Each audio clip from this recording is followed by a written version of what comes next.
I love what you said, which is like we can't allow that. Like I mentioned this being our new norm, but you're right, we can't allow that because the moment we become desensitized, that we allow it, the moment it's like giving into fear. They win.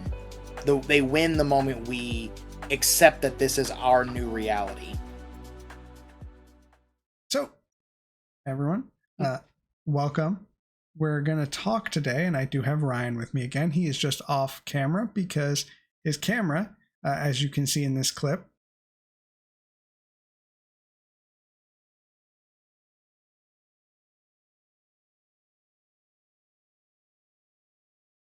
his camera decided he was getting abducted by aliens, so we had to not use that.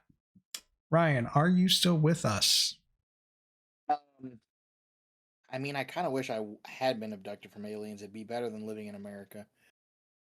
Listen, I don't know what the situation is on the alien craft. I don't know what happens there, but I will say, get to see some sights, maybe. Yeah, I mean, we're getting probed one way or the other. I think you can just say getting fucked. But I was anyway, trying to be more. I was trying to be a little bit more family friendly for that line. yeah, I don't do I know that. We don't do we that don't really here. do that. We don't do that here. So what we're actually going to talk about today, we're going to talk about two things: the government shutdown, and then the National Guard deployments, specifically to Chicago. I think we'll start with the government shutdown because that's an easy place to start. And I think the first thing to say about it is good. Ryan, do you agree that it's good? I think so. I think I do agree that it's good. Not in the not necessarily in the very literal sense, in that there will be unfortunately several. There will be there are going to be government employees, loyal bureaucrats, people who serve this country in whenever we have an inept president or when we have a wonderful president. These are people who've been career for a long time. I know some people are scared of that because they think that can be a breeding ground for corruption at times, but most of them are just normal people like you and me, and so the idea that they're not going to get paid, they're not going to receive the money that they deserve for the hard work they put in is unfortunate. But let's put the blame where the blame is due, and that is on Republicans. Yep. And Democrats are doing the correct thing, which is fighting for Americans and resisting the insane policies that the Republicans want to pass. Exactly. Let's go ahead and get two things out of the way right away. First, I just want to address the fact where Republicans will say, oh, why won't Democrats just vote for a clean CR like they wanted us to do under Biden? Well, when we actually think about this, let's think about the fact that the clean CR would continue the funding from the budget bill passed earlier this year, the big busted bill. The fact that they don't want to do a clean CR is because they had no input on that bill. Now, contrast this to the clean CR back in December, January that Democrats had wanted to pass. That was actually negotiated with Republicans. And the budget that came from that was also negotiated with Republicans. So they were asking to continue funding that everyone collectively had agreed on previously. Whereas now the Republicans are saying, why won't you just vote for this thing we gave you no input into? That is the first thing. That's the first. Yeah, exactly. And of course, even if they like they have no input, and the most important element of that, and the thing that they're choosing the fight on, which I think we can choose. There's a couple different things they could choose this fight on, but they're choosing it over healthcare. But that's valid, right? Healthcare is one of the most important policies among all Americans, whether you lean to the right or the left.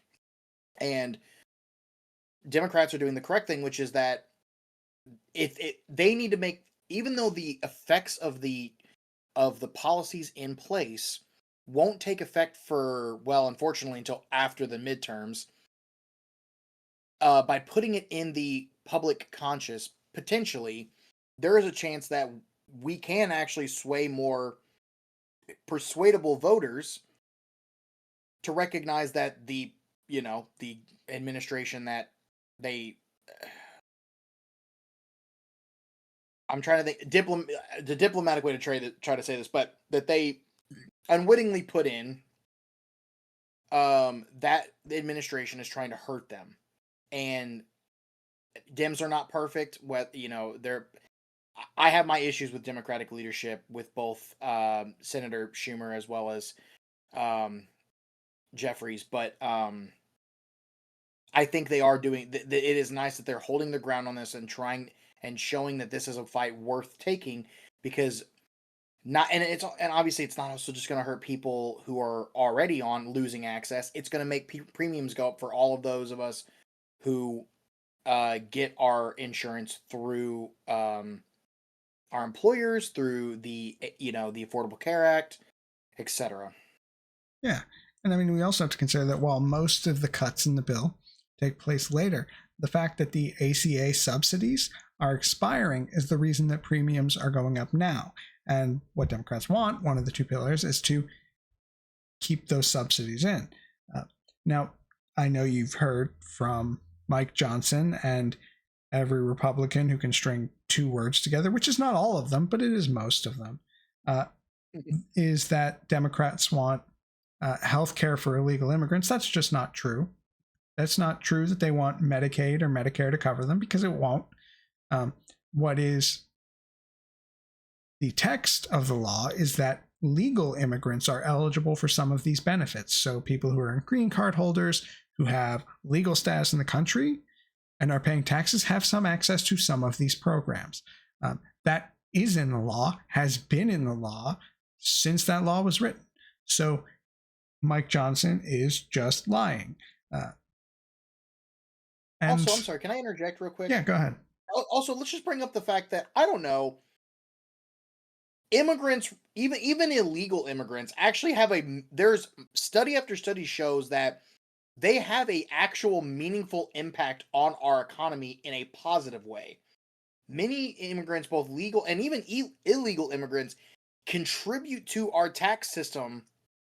They contribute to our economy and yet receive none of the benefits of said economy. And you might be asking how, but that's because even an illegal immigrant, when they buy something, pays sales tax. Exactly. But that's not the point. Continue. And so you've got Republicans just lying about this. Now, fortunately, public opinion is such that people don't really buy it. And I don't like to talk about this because I am fearful I will manifest it into existence and it would be a 5-alarm fire. But so this part might get cut. But Republicans could always just nuke the filibuster for this in the Senate and then make the vote on their own. But they don't want to own the consequences of this. And so they want someone to sign on and move along. I think also Thune might actually believe in the filibuster. He is part of the old guard in the Senate that is he's very much even though he's insane, like they all are, they're all craven, they're all insane. He does seem to be part of the old guard that's kind of like the Schumer Biden era that for whatever reason holds an outdated and illogical administrative tool sacred, as if the founders created it, which they didn't. It's because they watched Mr. Smith Goes to Washington when they were in their 30s and they thought, yeah, that's in the 30s when they were 30. Yes, all very old people, all a very old movie. But that is probably why they think it's some great pillar. But I find it odd they hold up that pillar and then also hold up Trump. But I think whatever, yeah. So yeah, I think there is the negative consequence of the government shutdown. Certainly in that people who are working are not getting paid. But I think Trump's threats have been very, very hollow about how they're just going to fire people. Because he was doing that anyway, how they're just going to shutter parts of the government. They were doing that anyway. So you're essentially threatening us with the thing you're already doing, which doesn't hold a lot of weight. Right. That's actually something I've also noticed, which is that there are some on the left, or not the left, but there are some Dems who are saying, "Oh my God, like Trump, what if what if he means these threats, blah blah blah." And it's like they're already doing that. What we only gain to lose if we don't even fight in general. Even whether we fight or not, we're losing regardless. Trump and his administration is hurting us. But I will say, bright note, despite Trump's hollow threats, well, and also I don't even really think they're partially Trump's hollow threats, but so much as his White House's threats, and by that we mean Stephen Miller. Um, when you see him in like what was it recent, like a day or two ago, he went up there and being like, "Oh, I'd love to make a deal." I mean, he really hurts his own party because he's just the dumbest fucking person. Yeah, like those are clips on TV that Dems can if we had actual good operatives in the Dem party to clip that, put it all over TikTok, put it everywhere, showing, hey man, the Republicans are the ones that don't actually want to cooperate with us. Donald Trump wants to though. Like, sure, we're making a deal with the devil potentially, but fuck the Republicans. I've got thoughts, and I will start with, and this is just a baseline feeling when Trump first canceled the meeting with Schumer and Jeffries to talk negotiations. And he then set up a second meeting. And in that second meeting, what he did was he decided that he would put out some Trump 2028 fucking hats on his desk in front of them for a photo op so he can fuck all the way off. Right as the shutdown was starting and right before the shutdown happened, almost all of the government websites started spitting out propaganda about how the radical left Democrats were shutting down the government. They were using Trump's wording, they were using his bullshit, and I know it's quaint to say, but that's fully a violation of the Hatch Act, not that we give a fuck about federal law anymore, unless you're a Democrat. But that really did piss me off. One of those things that's just one step more over the fucking line. First off, I'm with you 100%. I'm aware of all the things, especially the banners they put on the government website, among other things. And I'm certainly not gonna I'm not here to hand it to Hitler. I'm just saying, in his stupidity, he does give us gems. I just don't think that we, as a unit, are good at. We are not good, I feel like, at using those gems against them. Like, yeah, everyone knows Trump's an idiot, but like oftentimes when people aren't actively seeing it, I mean, hell, that's half the reason we got Trump in the first place, right? People had forgotten what it was like to have him as president because everyone has the goldfish of the memory of a fucking goldfish. And we need to, and since mainstream media is not it's not as popular, obviously it's not even as popular as it was in 2016, so we need to do our best to use his own idiocy against him, but acknowledge that he's still the devil and he's still Hitler. I mean, yeah, I feel like we don't have to. I'm not saying we should work with the man necessarily. We shouldn't. We should hold a hard line here. But I do think he, just like before, he is the weakest thing for the Republicans. Is him. He is their weakest thing. Yeah, I mean, I can agree with some of that. Always has been. Although I will say, I think a lot of people just don't, regardless of evidence, they just don't think he's stupid. They're like, oh, that's fake, or that's AI, or he's just doing 4D chess. Like there are a lot of people just bought into this idea that he's some sort of deal maker, despite the fact that the longest government shutdown in history was under his first administration. So it doesn't seem like he's good at making deals. And mind you, he did cave on that. He caved during that one too. Yeah, I think. I mean, we'll see how this one goes. That was a different time period. He had less power. Yeah, I think. I mean, we'll see. Air traffic controllers are already calling off, and flights are getting delayed or canceled. So we'll see. Is that usually is what stops a government shutdown? That's the thing with all of this, right? Like I know that everyone's really skeptical about the midterms, but first off, I do understand where you're coming from. There are plenty of people who are very apathetic, especially online. And also AI should be a whole separate video that we have. We Um, could get AI to make it. why not? But I mean, the AI would run this country better. Barely. I But that's a hot take. That which was a visceral. AI? That was a not Gronk. But But Grok's super like woke, don't you know? well, it was, and then they had to take him back to the lab and And then it rework him. became Mecha Hitler. Oh, man, when he was woke Ultron, that was incredible. But I digress. Um, the thing about it is, I do fully believe there are quite a few persuadable. Like I understand, as someone who's very deeply on the left, I understand it is hard sometimes to want to work with people who are so politically disengaged and who do not have opinions beyond their immediate needs.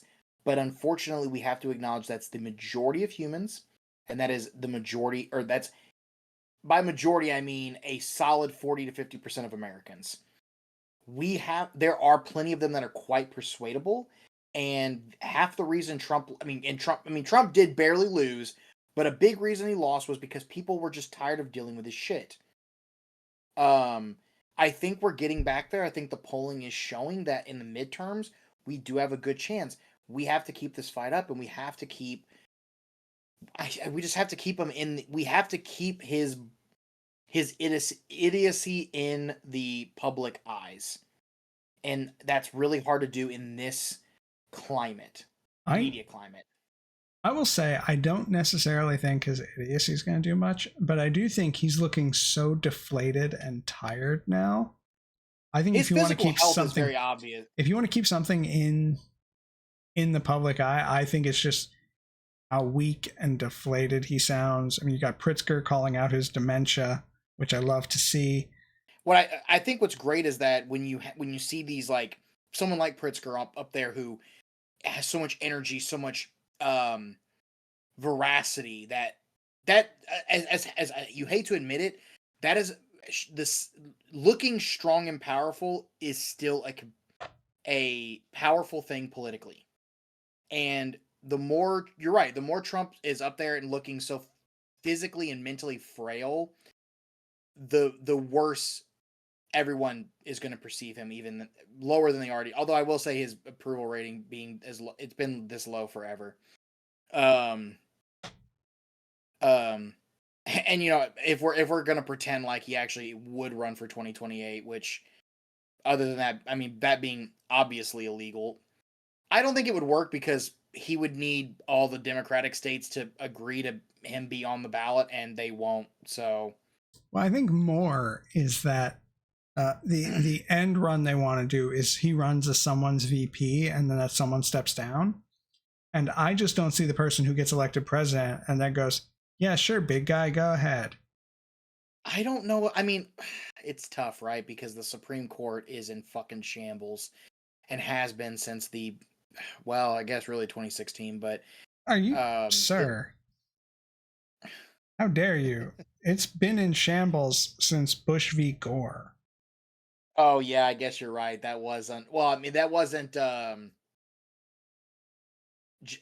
He wasn't. Oh shit! Well, I'm blanking on his No, fucking but name. Roberts was working on that case He was on on. behalf No, no, of I the know he was state of on. Florida. Right? Was he on the? He was not. He was put He on the was. bench by Bush, I Yeah, he was think. Bush appointed. That's right. You're correct. I remember now. So Roberts was on. I mean, yeah, you're okay. Correction, you're right. Since at least 2000.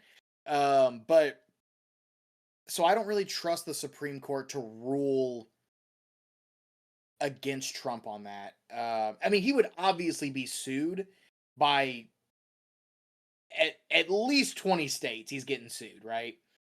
Um, but I don't know. The but I there's no with this government shutdown. There's nothing. There really seems to be no resolution currently. I know what was it they just had a was it the Senate had a meeting just today or yesterday over it. Uh, trying to break the gridlock yeah, and since get Mike it. Johnson won't bring the House back in session. Well, he is a bitch, so that makes sense. And but the fact that there are still 3 Democrats that cross that line does piss me off. Was one of them Object, Fetterman? you fucking know it, dude.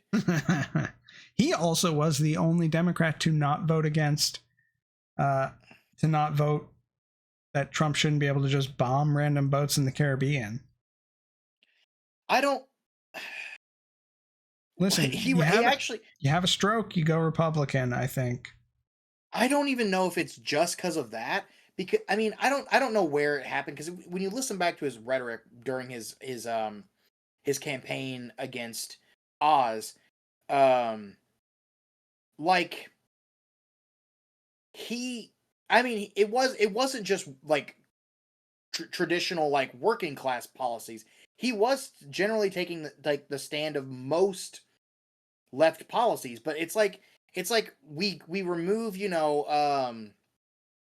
what's her name from Arizona? I'm blanking again. Uh, Kirsten Cinema. we remove Kirsten Sinema and we get John Fetterman. What, like, Well, no, the to be Dems can't fair, fucking. Cinema was gone uh, in this past presidential election. We had Fetterman in the midterms. I know, but it's just the 22. principle of gaining someone we think is going to be an ally, and then they immediately sell out. Yeah, again, I think Once, Cinema, I would say you could probably have chalked that up to her just being a grifter. And while there is shit in Fetterman's past that's iffy, to say the least, I think it was the stroke. People do have mental changes after strokes. It's a well-known and documented thing. Yeah, I just think that it certainly could be a health thing. Really, it could be a mental health thing. But but I'm not sure if there's much more we can say about the shutdown now. So why don't we move on to the unconstitutional, illegal, and immoral use and attempted use of the National Guard in states against the will of the governors of those states. We saw this initially in California, which challenged it in court. We then saw this happening in Oregon, where both the Oregon National Guard was initially called up against the will of the Oregon governor, and they fought that in court, and a judge put a stop to it on a temporary restraining order, only for the administration to then federalize the California National Guard and move them into Oregon. That same federal judge, a Trump appointed judge, held a late night meeting, a late night session, I forget what the hearing, a late night hearing, to talk about how the government was clearly trying to get around her order, and she was none too happy. Well, of course not. I mean, that's the entire brand of this administration is not liking the things judges pass, especially even judges directly appointed by Trump himself in his first term, or even Reagan judges. Or we're gonna sit here and say Reagan judges are liberal? What? That's crazy. By But comparison, yeah, by compared to a fascist, yeah. But it's the simple fact that, like, I mean, this is the closest a president can actively get to a civil war without having their military shoot their people. I mean, they're trying. They're trying to incite the violence so they can crack down. We see this in ICE's behavior across the board. We see this in their rhetoric. They're using videos from other countries or videos from Republican-run states to claim that Democratic-run states are out of control. They are lying as much as they breathe, which for most of them is a lot. They are Yeah, they're being absolute shit. They tried that same shit in Chicago, but they did that with the Texas National Guard with the blessing of Greg Abbott, who, other than not being able to stand up generally, can't apparently stand up for the principles he says he believes in. It's very much a chicken and the egg kind of argument that is a classic fascist play part of the fascist playbook, which is in an in an effort to for them to use or justify deploying the National Guard by using the Insurrection Act, they create a state of terror um and chaos that naturally invites pushback that they can then say is the reason they have deployed the National Guard. It very chicken and egg. Like they keep do like that's the kind of logic they want to put forward. And of course we we need if we survive this presidency, we do need to work on rewording the Insurrection Act. It's the only exception to the Posse Comitatus Act, which prevents the military from being used in policing. We have to work on the Insurrection Act. It's written in a way. I mean, it's written in a way that in a stable government, in a normal government, it wouldn't be used in such a way. But when you allow a fascist in, all of the rules are out of the window, or they're thrown out the window. I think So, I think it's more than that. I think we need to rewrite all of the laws to reflect the all fact that like there's so much baked in that is about like at the judgment or discretion, like it just uses a general term of when someone thinks a thing is happening, and when that someone is the president, and when someone's acting in bad faith, there's no mechanism to deal with that in a lot of cases, and it's not great. And I think, you've got a lot of people who are pushing for Democratic governors to do more, but I truly don't see what more they can do at this point. Because they right really now, can't. say you want to stop ICE from attacking your people and you start arresting them, then you're giving the additional pretext. And right now, what I think is useful is that everyone who is objective can see that the pretext is bullshit. But if you Oh yeah. give them the actual pretext, then public opinion on these things might change. And if public opinion changes, one of our greatest bulwarks against this bullshit is that Trump is so unpopular and the things he does are so unpopular. And if we don't keep it that way, things get much more dangerous. And so governors really do have their hands tied. They're doing everything they can. I think Pritzker and the Illinois government, and Chicago in particular, did a really, really good job with a press conference they had earlier this week where they stitched together a bunch of footage around the bad things ICE is doing. The attacks on protesters, the fucking sizzle reel they did for the raid on that apartment building, where they brought in fucking Black Hawk helicopters in the middle of the night. Yeah. Fucking insane. Marching it's out people in zip ties, children in zip tie cuffs in the middle of the night. No warrants. And so, like, putting that in there, you need to bring attention to all of these things to make ICE as unpopular as it needs to be. This is a rogue agency that reports to no one except Kristi Noem, and Jesus fucking Christ, that bitch is insane. So, like, really, public opinion is the greatest weapon right now.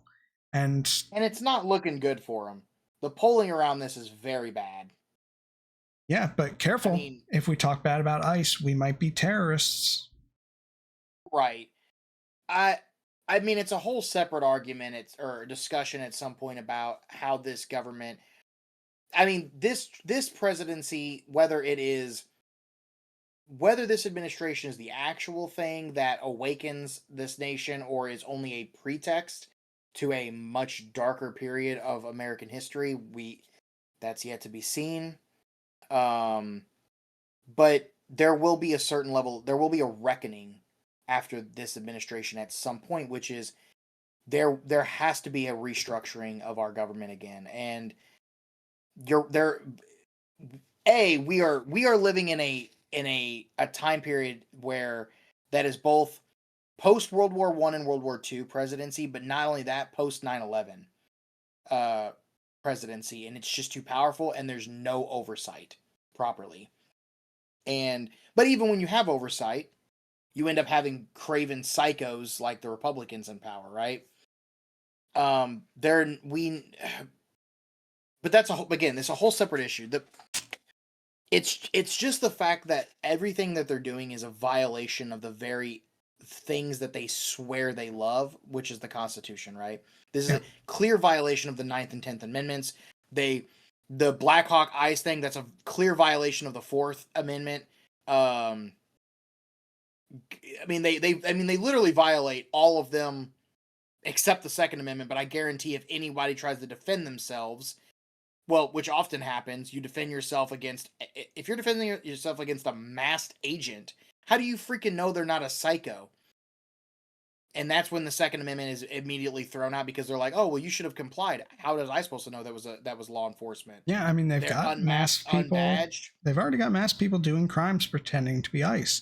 This is it's chaos. It's unaccountable chaos, and I think it's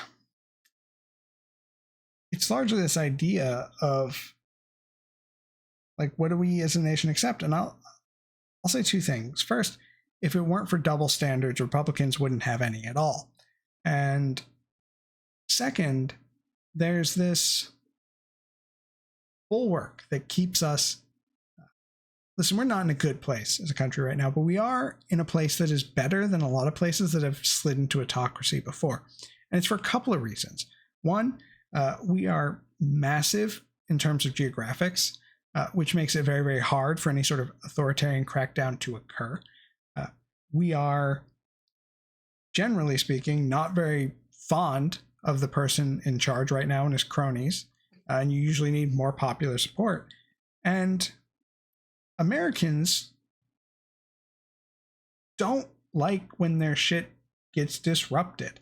We don't like when our normal day-to-day gets fucked up. And to do something so outsized and outrageous will lead to that, and then Americans will not stand for it. There's a point at which we get there. We're not there yet, but there's a point. And I think, in a nation that's as armed as this one is, that's just something that's a really tough challenge, especially when, most of the brass in the military fucking hates your guts. And you might get rid of all of them, but then you're going to have tacticians who know your capabilities leading the resistance against you. That is definitely, I mean, that happens frequently, and that's happened in multiple countries, and several civil encounters like that. But it it is. I do think that I love the people that are out there protesting in Chicago and other places, but I really worry for their safety, because let's not pretend the National Guard wouldn't shoot them. I mean, Kent State could happen again. It's not impossible, especially under this administration. That was under, I believe that happened under LBJ. No, wait, no, I'm sorry, Nixon. Interestingly, the public opinion at the time of the Kent State, after the Kent State shooting, the initial burst and a little bit after, actually thought it was more the protesters' fault than the National Guard. Oh, God, I hate America. That would probably happen here, too. To be clear, we are now in a much different situation with the amount of video we would have of things.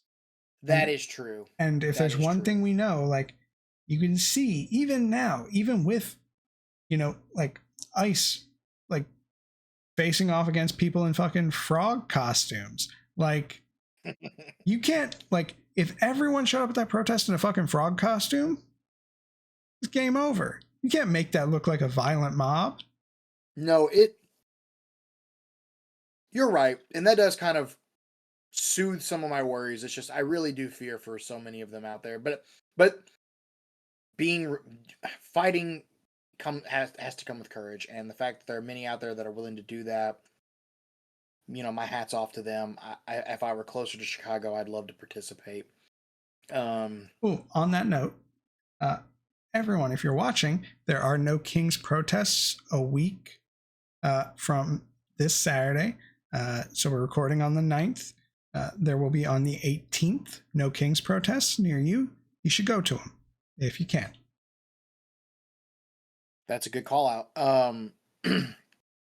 But just getting into the administrative, the organizational of the National Guard, it's a weird place, right?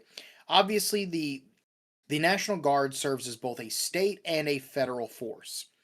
And the National Guard's existence is directly tied to the actual meaning of the Second Amendment. Not the way it's been interpreted now, but that ship sailed. And since we're not in a state of war, it's not under the Department of. Do I call it the Department of War now? What should I call it? No, don't give them yeah, that. we're not doing that. We're not giving it to them. But since it's not, it's under the Department of Homeland Security, a post 9/11 hell administration that does, or a department that doesn't need to exist. And again, Kristi Noem is psychotic and shot her dog, shot her puppy. Anyone shooting a dog is always bad. Listen, I get Old Yeller had to be put down. The dog from every Kill a movie Mockingbird. that involves a dog. Yeah, I mean, come on. But you put down your puppy, you shoot your puppy in a ditch by the side of the road, you're a monster. That's like some Soprano shit, but even I don't think they would do that. But the point is, taking the National Guard of one state to another state is insane. I don't I don't know how many people out there we can actually reason with in this regard, because I feel like there's a lot of people who do mental gymnastics on this, but like that's crazy, right? Like that's the closest thing to declaring war. I mean, that's one state against another state, effectively. Like that was an entire part of the reason of having the current form of our government against the Articles of Confederation, was so that we could have a more unified nation. And by sending the goons of partisan hacks to a state that doesn't want to bend the knee to Trump, it's just it's madness. That this is the state we're living in. Yeah, it's unprecedented, but so much of what happens now it's immoral, but so much of what happens now it's unconstitutional, but so much of what happens now and it's our new norm, unfortunately. Except we can't let it be. I think, like, we all look at everything happening and go, oh, fuck's sake. But the issue is, you have to keep being outraged by these things, at least internally. You can't let that edge get dulled off for you. I know I found myself going, well, it's just another thing. But I think, Ryan, if you want my actual opinion on when the world went truly crazy, I can tell you the exact moment if you'd like to know. Of course, absolutely. Let me know. Okay, so it's not Harambe. I know a lot of people like to say it's that. That's a good moment, though, to pick. But go on. But I remember the moment it happened. The world went truly crazy. I was at work, and then I crack open my phone sort of towards the end of the day, and I see in my Reddit, I see Matt Gaetz nominated for Attorney General. And that was the moment I went, oh no. Like, I want to be clear, Matt Gaetz, universally hated. God fucking awful. He couldn't even get confirmed. He had to drop out. But when his name got announced on the House floor, the House floor gasped. That's when the world went off the tracks. I think it's difficult. I mean, I think you are right in a to a degree. I think the thing is, I think the world has always been. I think this is the thing with America, right? The world has always been this crazy, but it took someone like Trump to make the sickness that we have so evident. Like I think what led to Trump is like I don't think it's an anomaly. I think that sickness that created him has always been there under the surface with us. And then he just made the disease more apparent to everybody. And a lot of people want to pretend like this was the problem with Biden's administration, right? They thought, "Oh, Trump's gone, the sickness is gone." No. No, this is bigger. This is structural. This is societal. Like the Pandora's box has been opened with once his first administration happened. There was no going back to normal, and that was the problem of voting Biden in. Biden was an old world Democrat. He represented a certain stagnancy, just like Hillary Clinton did. The we are now in a time of change, and it's sad that we live in a world that they will. I mean, I think they were pretty close when they put in Roy. What was his name from Alabama? Known pedophile. Roy Moore. Roy Moore. That was crazy. To be fair, they were desperate when they put him in. I mean, they ran Herschel Walker in Georgia. I think those are solid moments of genuine desperation by the Republicans because they think that that's their they have no other great option. They have no good options, but I think you're right about the Matt Gaetz thing because Trump picked somebody even hated among his own people. I will say, I don't know that Biden necessarily represented stagnancy to a lot of people. I think what he represented was, and what he ran on in essence, was security. He was the safe choice. He was, this situation is very, very bad, and we need to guarantee that we are out of this situation. And to a lot of people, they thought Biden can win, and he could win. It was his hubris that led to the second loss. It was his hubris that led to this. And I think, like, say what you want about the people around Trump, I think with him gone, there's no force of personality to pull these people together. They will fracture once again, and there will be a disparate proportion. He is the only thing that ties these groups of bases together. And I agree 100%. He is Caesar. If Caesar dies, the empire falls apart. Not to compare him to Alexander the Great, but it's very similar, right? Alexander the Great dies, and his entire empire falls to infighting. Yes, Donald the Mid. Donnie the Mid. No, what will happen? You're right. What will happen is when he dies. You're right. I do think a certain we have to come to terms with that. It's very similar to not to the same severity, but I think there is a similarity in what Germany had to face post World War II. There was a reckoning that a significant number of their people led to the worst thing that had ever happened to them. Yeah, I mean, it's not incorrect. It's not incorrect. I think, it's at the end of the day, like my line in the sand in all of this has and will always be, do you oppose Trump and the Republicans, and will you vote for whoever is on the ticket opposite them? And that is my one line in the sand. I don't, like, in the primaries, be as fucking rowdy as you want, but the second we got a nominee, get your ass on board and vote for them.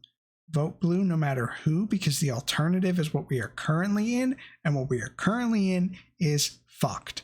And that just has to be it. That just has to be the line. And we can hash out disagreements later, and we can figure out our bullshit later, but right now we have one problem. That's why when people get so obsessed about smaller things, when I hear fucking anyone talk about the fucking Sydney Sweeney jeans ad, I'm like, listen, I know they found you after going through 85 people and there was eventually going to be one person. If there wasn't one person, they'd have made one person. But you, that one person, we got bigger shit. I don't want to hear about a microaggression when we are in an environment of macroaggressions. Like, we got to deal with the elephant in the room before we can start looking for the remote. The rest, yeah, exactly. The reality is, us as leftists, liberals, all of those who oppose Trump, we do not have the affordability, the ability to be single issue voters. Except about this issue. Except, yeah, well, it's like except Trump himself, like the existential crisis that is the Republican Party. That is the only issue that matters at this point. We cannot be anything other than that. And I mean, we're not even through the first year yet, guys. I know people keep saying a year, and I'm like, dog. We've got 4 more months. All right, we got Just 4 about more months until 1 year rolls around. Okay, it's crazy. Like, and the midterms aren't even happening for another what? Well, about a year. It's about a year. Yeah, it's about a year. But that's 2.5 years into his presidency, essentially. No, it's Yep. not. A year and a half. I did that. Wait, is that right? Well, when they'll be seated, it'll be 2 years into his presidency. It'll be 2 years. God, I fucked that up. But yeah, that's about right. And even if we do, let's say by stroke, I mean, it does look to be in our favor, but I also thought Kamala was going to win, so never mind. Like, a lot of damage can be done in 2 years. He did a lot of damage in his first 2 years of his first term. Okay, and this is 1,000 times worse than that. I mean, other than us keeping up the fight, I mean, obviously there's not a lot of structural things that we can really do. But you're like you said, public opinion is our greatest weapon right now. And part of that is being brave enough to just say what you think. To not be afraid of them classifying you as Antifa or a terrorist because you don't agree with them black bagging U.S. citizens until they figure out whether or not they've got their papers. It's about not being afraid to call Stephen Miller the actual Nazi an actual fucking Nazi. It's about not being afraid to mention that ICE is being an unconstitutional Gestapo. And all of that is perfectly acceptable because this is America. At least it was last time I checked. Haven't renamed that with an executive order yet. But he probably won't, because then all his merch is trash. He does have, well, of course, and the merch is always the most important detail. That's why there's a gift shop of Trump shit in the White House now. God, just the violations. But yeah, I mean, obviously with this, there's not a whole lot more we can say other than, giving our opinion, following up on the news, and of course, both of these things are actively ongoing, and anything can change in the time, even within the couple days that this gets posted. But yeah, from when we record this on 10/9 to when this is posted on 10/11, who the fuck knows? Who knows what could change? But this, it's just another. It's gonna. If it's not this, it's going to be another thing. There will always be another thing with this administration, and I love what you said, which is like, we can't allow that. Like, I mentioned this being our new norm, but you're right, we can't allow that, because the moment we become desensitized, that we allow it, the moment it's like giving into fear. They win. They win the moment we accept that this is our new reality. Yep. So, unless you have anything else, I think that is it for us. Yeah, I'm good to sign off. Okay. So, everyone, take care of yourselves, take care of each other, and we'll see you again in a week or so. All right. Bye, guys.